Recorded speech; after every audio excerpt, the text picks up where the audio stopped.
Merci d'être sur la télévision. Là-bas, pour suivre le journal de ce jour, samedi 27 avril 2019. Mesdames, Messieurs, bonsoir et bienvenue à cette édition. Veuillez nous excuser pour ce léger retard, donc indépendant de notre volonté. Cela dit, le complexe Mafé a servi de cadre ce matin pour l'Assemblée générale extraordinaire du syndicat national des pharmaciens du Niger, une AG pour diagnostiquer le secteur des pharmacies dans le souci d'améliorer les conditions d'exercice du pharmacien au Niger.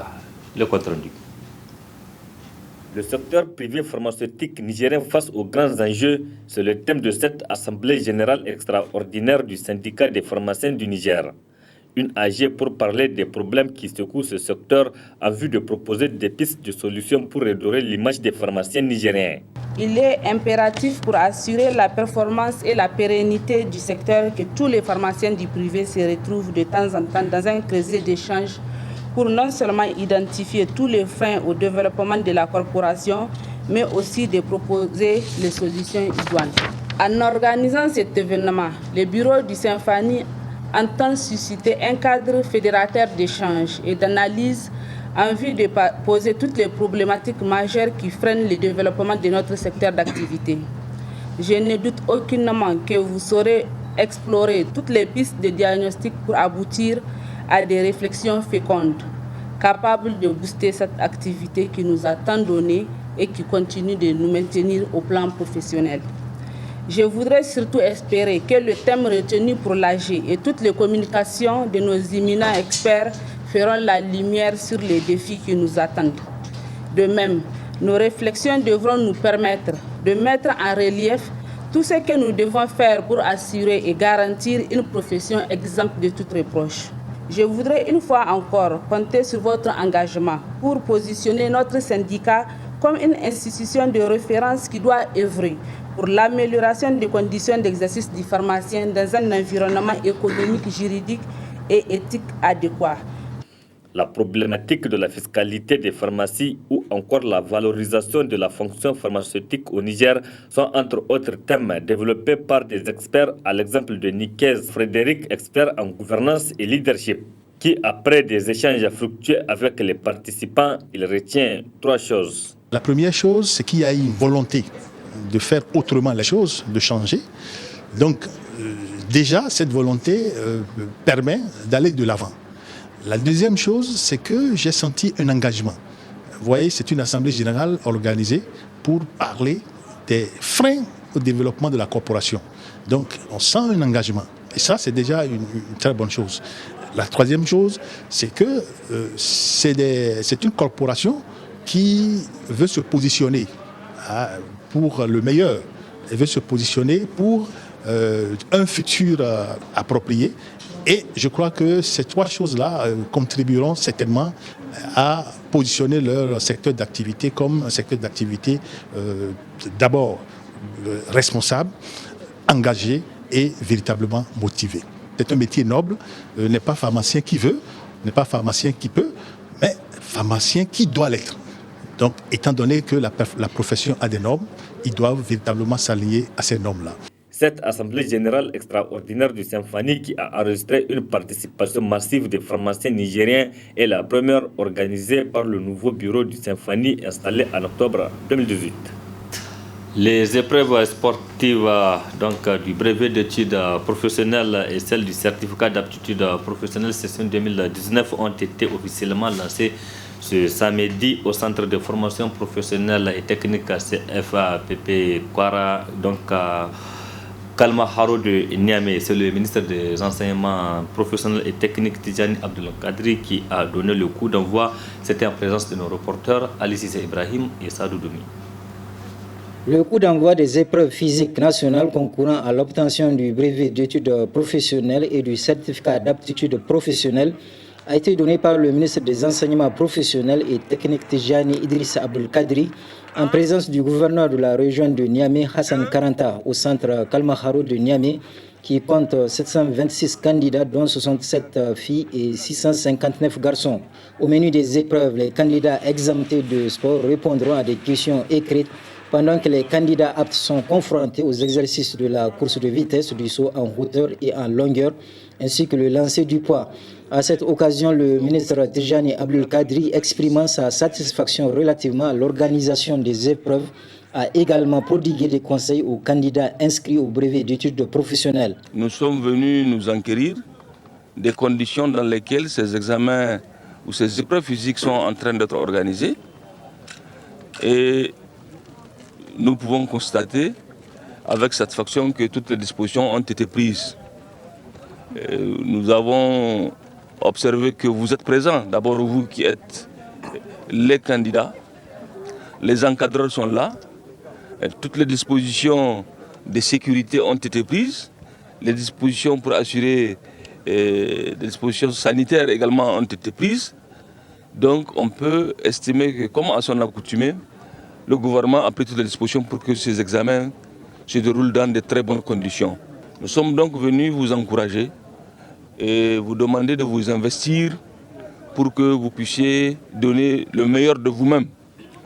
Ce sur quoi il faut insister, c'est de compter sur vos propres capacités réelles, naturelles. Nous avons déploré dans d'autres circonstances l'utilisation de certains produits. Je pense que c'est des choses qu'il faut éviter pour vous, pour votre santé et pour les conséquences que vous connaissez. Donc nous souhaiterons que vous avez retenu les leçons et que vous n'allez pas faire usage de ces produits dopants. Les échos qui nous parviennent nous font attester que sur l'ensemble du territoire national, ces examens sont en train de se dérouler et se déroulent dans d'excellentes conditions, comme ici même à Niamey. Donc nous nous réjouissons de ce bon déroulement des examens et nous souhaitons que cette même dynamique va se poursuivre pour les autres épreuves à venir.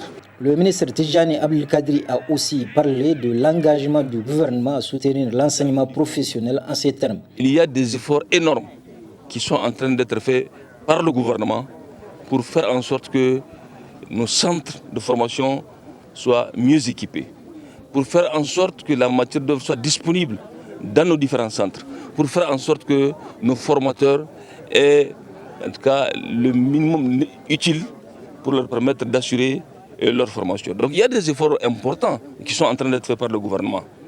Mais c'est aussi une vérité que les besoins sont énormes. Mais c'est très clair qu'il y a une amélioration qui est là, qu'il faut relever, il faut se féliciter. Ce qu'il faut souhaiter, c'est que cela se poursuive.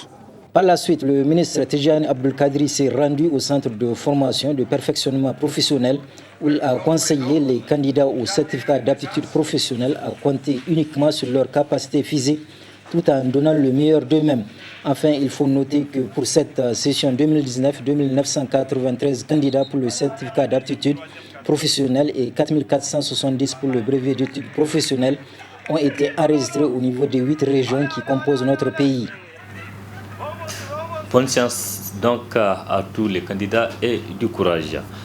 La coordination des structures de vacances de la région de Dosso a organisé quant à elle un tournoi de football interdépartemental, un cadre pour les jeunes de cette région de raffermir les liens d'amitié et de fraternité. Ce tournoi se déroule au complexe Aliona Hansi de l'université Abdou Moumouni de Niamey. Faisons le point avec Hamza Sakou sur les images de Sadou Douni. Rôle de l'étudiant dans le renforcement de la cohésion sociale est le thème choisi pour cette deuxième édition du tournoi de football interdépartemental de la coordination des structures de vacances de la région de Dosso. La coordination des structures de vacances de Dosso est une commission d'épaulement de l'USN. Elle a pour objectif la consolidation et le renforcement des liens de fraternité et de solidarité entre les scolaires ressortissants de la région de Dosso et également des différentes structures de l'ISN. Au-delà de sa mission d'unification, elle épaule les différentes structures départementales de la région de Dosso dans leur activité académique et socio-syndicale. Elle défend ainsi les intérêts matériels et moraux de ses militants. C'est d'ailleurs pour toutes ces raisons qu'elle continue de se battre. Et cela justifie par de nombreuses activités, actes qu'elle a eu à poser, dont les plus illustratifs sont la supervision effective des cours de vacances, sa présence au niveau de toutes les activités des structures départementales, les conférences et l'acquisition de la première ambassade régionale. Ce tournoi de football qui constitue l'une des activités organisées par cette coordination en vue de réunir les fils d'une même région a enregistré la participation de plusieurs invités. J'aimerais à travers ce soir d'abord remercier la coordination des structures de vacances de la région de Dosso pour avoir évidemment initié cette activité. Pourquoi? Parce que simplement, tel est l'objectif de l'ISN lors de la création des structures de vacances. Parce qu'à un certain moment, l'ISN s'est dit qu'elle devrait commencer à mettre ses énergies en place, à mettre ses ressources en place pour faire prévaloir la cohésion sociale, mais aussi pour réaliser un certain nombre d'apports de l'USN au développement économique et social de notre pays. Enfin, la coordination souhaite que l'esprit d'unité et de cohésion prévaut au cours de cette grande rencontre sportive qui opposera 8 départements de la région de Dosso. Rendons-nous à présent dans la région de Tillabéri. Le 7e chef de village de Yelwani, c'est dans la région de Tillabéri, a été intronisé ce samedi devant un public nombreux. Cette cérémonie s'est déroulée sous la présidence du préfet de Gotei. Le nouveau chef intronisé demande la collaboration de tous pour servir la population. C'est ce qui nous rapporte Ismaël Moumouni et Aboubakar Souley.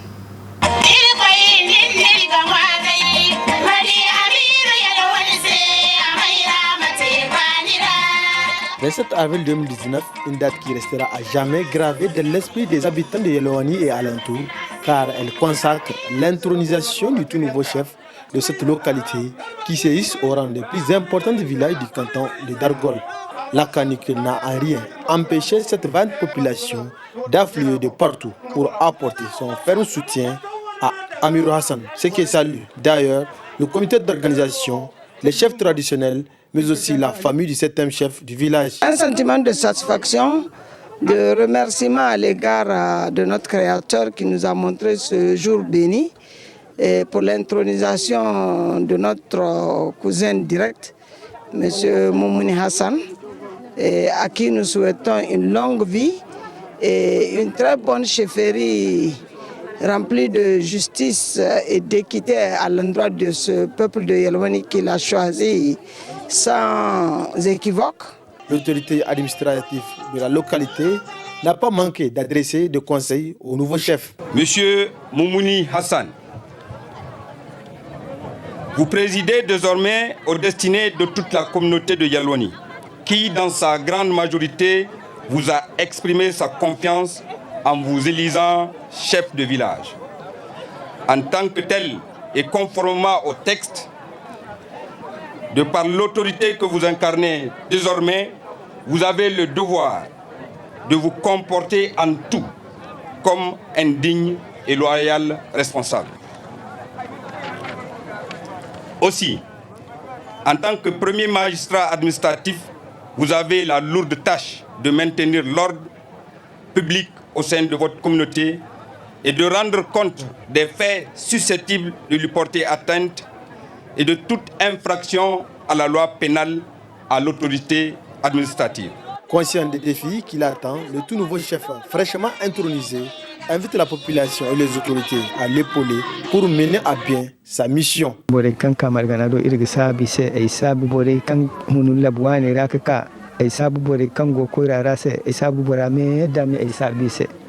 Je salue et remercie tous ceux qui ont fait le déplacement malgré cette chaleur torride.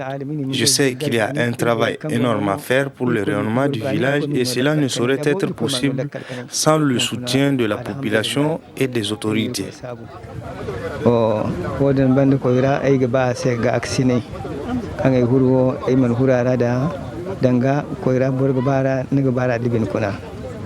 Alors, je les invite à m'aider et à me soutenir dans cette noble tâche pour le bien-être de la population.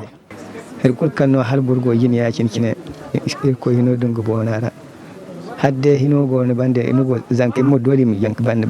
le 9 février dernier, El Hadji Moumouna Hassan devient ainsi le 7e chef du village de Yolwani.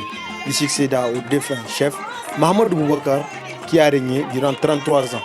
Les artistes ont tenu en haleine les invités à travers leurs prestations.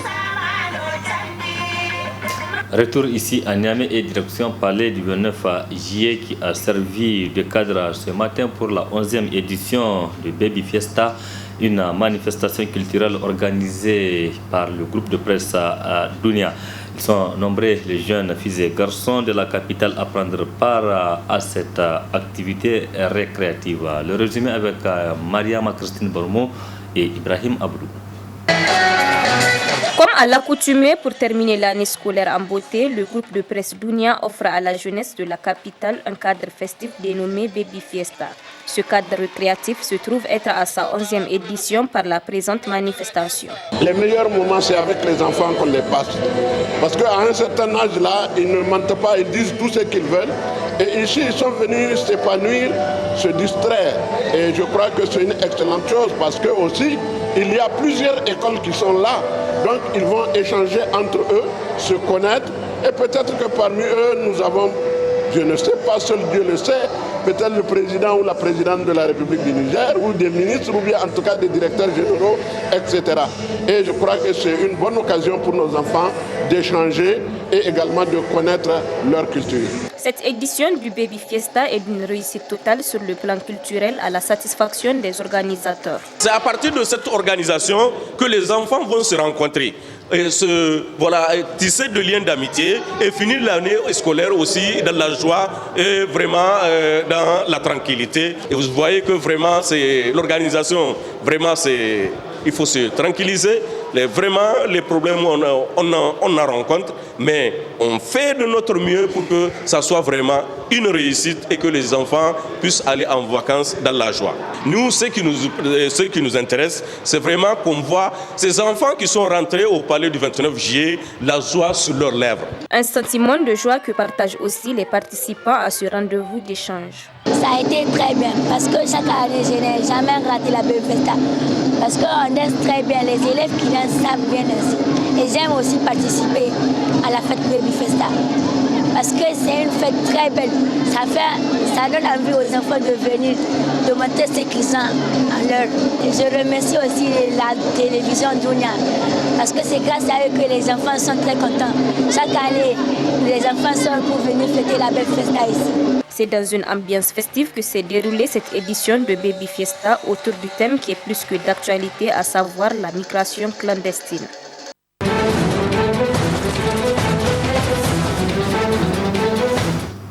Actualité à l'international à présent.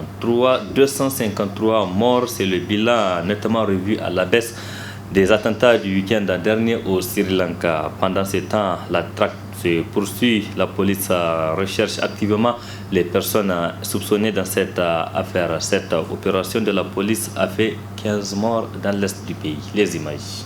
Un plafond soufflé par les explosions, l'intérieur de la maison totalement calciné. Il ne reste plus grand-chose de cette habitation où un assaut a été donné. C'est ici, dans cette ville de l'Est du Sri Lanka, peuplée majoritairement de musulmans, que des djihadistes présumés en lien avec les attaques de dimanche s'étaient regroupés.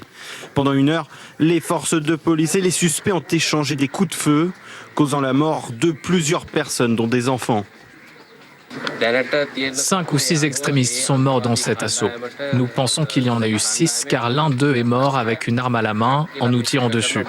2 autres se sont fait exploser et sont morts en dehors de la maison. Dans la maison, au moins 3 personnes ont été tuées à la suite de ces explosions. Les civils qui se trouvaient à l'intérieur étaient certainement des membres de leur famille. Au moins 600 musulmans du même quartier ont dû fuir. Ils se sont regroupés dans une école. Beaucoup sont encore sous le choc. Je n'aurais jamais pu imaginer que ce genre de choses puisse arriver. Les kamikazes sont peut-être musulmans, mais leur action n'a rien à voir avec les musulmans. Nous ne pouvons pas les accepter. Vendredi soir, les autorités ont également perquisitionné une autre maison non loin de là. Des centaines de bâtons de dynamite et un drapeau du groupe État islamique ont été retrouvés. Nous proposons à présent de suivre un public reportage dans ce journal à la place donc de la partie, c'est la partie magasin de ce journal. Ce public reportage porte sur l'offre Move Quiz de l'opérateur de téléphonie mobile Move Niger. Dans ce reportage, il sera question des avantages de cette offre et comment en bénéficier. Suivez attentivement. Très bonne réception.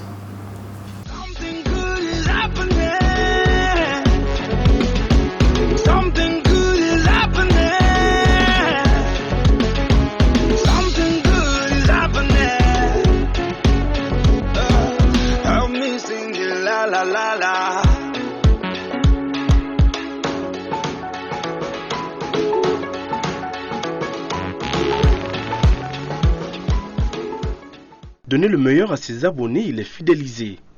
La société de téléphone mobile Move Niger a lancé sur la période du 14 janvier au 14 mars 2019 une grande offre de fidélisation dénommée Move Quiz. Move Quiz est une offre de consommation qui consiste à récompenser chaque semaine 8 à 9 gagnants ayant atteint le nombre de points requis. C'est vrai, Amina, c'est bien vrai. C'est les clients qui sont fidèles et de partager avec eux parce que ce sont des clients qui utilisent toujours les produits de Move et qui font confiance à Move. Et donc on a pensé à faire cet événement-là pour les récompenser. Cette offre Move Quiz s'adressait à tous les abonnés de Move présents sur l'ensemble du territoire nigérien. Il faut savoir que l'offre consistait déjà à des questions-réponses. À chaque fois qu'un abonné répondait à une bonne question, il avait des points. Quand il répondait aussi à une mauvaise réponse, il avait des points. Pour ce faire, il suffisait d'envoyer Move gratuitement par SMS au 4046 et de répondre aux questions d'ordre de culture générale et d'avoir le maximum de points pour être éligible au tirage. L'avantage de cette offre, comme son nom l'indique, qui est inclus, c'est une offre de culture générale. Ça permet d'abord aux abonnés qui y ont souscrit et qui ont régulièrement joué de développer leur culture générale à travers la réponse aux questions qui leur sont posées. Et tout en répondant à ces différentes questions-là qui leur sont posées, ils avaient également le droit de gagner plusieurs lots allant des téléphones Accent C6 au dernier iPhone X16 Max, en passant par des motos à jouer. Ça fait partie de la stratégie de Move d'être la plus généreuse en termes d'offres, en termes de faire participer les clients à ces tombolas, à partager aussi le fruit de ces efforts des salariés, des clients. Donc j'invite encore les clients à ce qu'ils participent davantage et on leur donne encore davantage de rendez-vous pour de bons plans. À l'accoutumée, les remises se sont déroulées sur toute l'étendue du territoire national, selon le lieu de résidence de l'abonné. Chaque semaine, nous faisons des tirages pour déterminer les heureux gagnants. On a un tirage qu'on organise tous les lundis. Tous les lundis pour sortir tous les gagnants de 7 jours. Chaque jour, il y a un gagnant d'un smartphone C6 d'une valeur de 39 500. Je profite pour envoyer un message aux abonnés. Pour ceux qui pensent que ce jeu c'est une blague et c'est une escroquerie, voilà la preuve que vraiment Les abonnés ont reçu leur récompense des mains des responsables de Move. Ils sont repartis très heureux. Ce jeu-là est ouvert à tous les clients de Move dans le territoire national et il est ouvert aussi à ceux qui souhaitent participer. Et ceux aussi qui n'ont pas des cartes SIM, on les a invités aussi à participer moyennant le paiement d'une carte SIM avec des prix qui sont très accessibles et avec une carte SIM où il y a plein d'avantages et plein d'offres data et voix. Pour exprimer ma joie aujourd'hui, je vais vraiment encourager mes proches à payer la course. Donc présentement, je suis vraiment fier d'être en possession de ce joyeux, ce cadeau offert par Move Niger pour la première fois. wannan wasa da mu ke yi na gaskiya ne alheri ne ga shi ta kama ƙasa alheri ne ga ta taimaka ma 'yan ƙasa muna fata ga mutane da su kula da wannan rezo ne mai taimaka ma al'umma rezo ne mai kama mutane zuwa ajiye gaba ba wani tantama ba karya a cikin wannan ku leƙa ku gani gashi na samu ni. Pour ceux qui sont à Niamey, nous leur demandons de venir en une agence bien spécifique que nous déterminons déjà. Les remises se font chaque jeudi entre 10h et 11h. Aujourd'hui, nous allons juste rappeler les offres les plus importantes, qui sont les bonus tout réseau de mardi et de jeudi. Oui. Merci Papi. Merci, on te bon usage.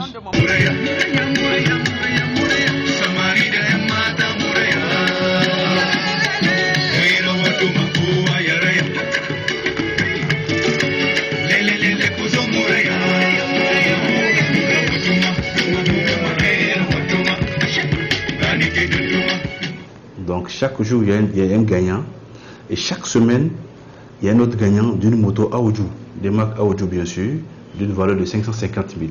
Madame, insérez la clé dans le contact. Madame, mettez la clé. Et voilà une preuve palpable.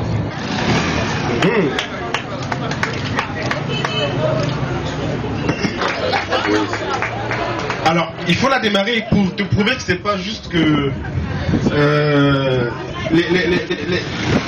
elle a sûrement cette moto-là.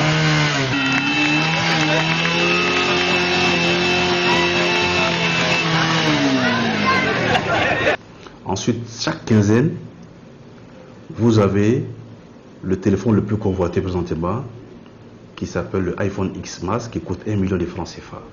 Je dis bien chaque quinzaine. Maintenant, tu dois crier, sauter, quels que soient les autres efforts, et je demande à tous les abonnés de faire comme moi. Pour les gagnants de l'intérieur du pays, nous les invitons à aller à l'agence de la dite localité pour pouvoir récupérer leur lot. Mon mot de fin à l'endroit des clients et abonnés de Move Niger, c'est de les remercier pour leur fidélité renouvelée. Je remercie tous les clients qui ont participé. Je remercie aussi les clients qui nous font confiance, qui n'ont pas participé. Je félicite ceux qui ont gagné. Et ceux qui n'ont pas gagné, on leur donne encore rendez-vous dans un autre jeu. Et ceux qui n'ont pas participé ou qui font confiance à Move et tous les clients, je les remercie. Et je s'engage en staff et direction générale à ce qu'on leur offre le meilleur service avec des prix très abordables et compétitifs. Le jeu concerne tout le monde. Donc continuez à participer en cumulant beaucoup de points. Vous pourrez être parmi les gagnants des semaines à venir. Bonne chance à tout le monde.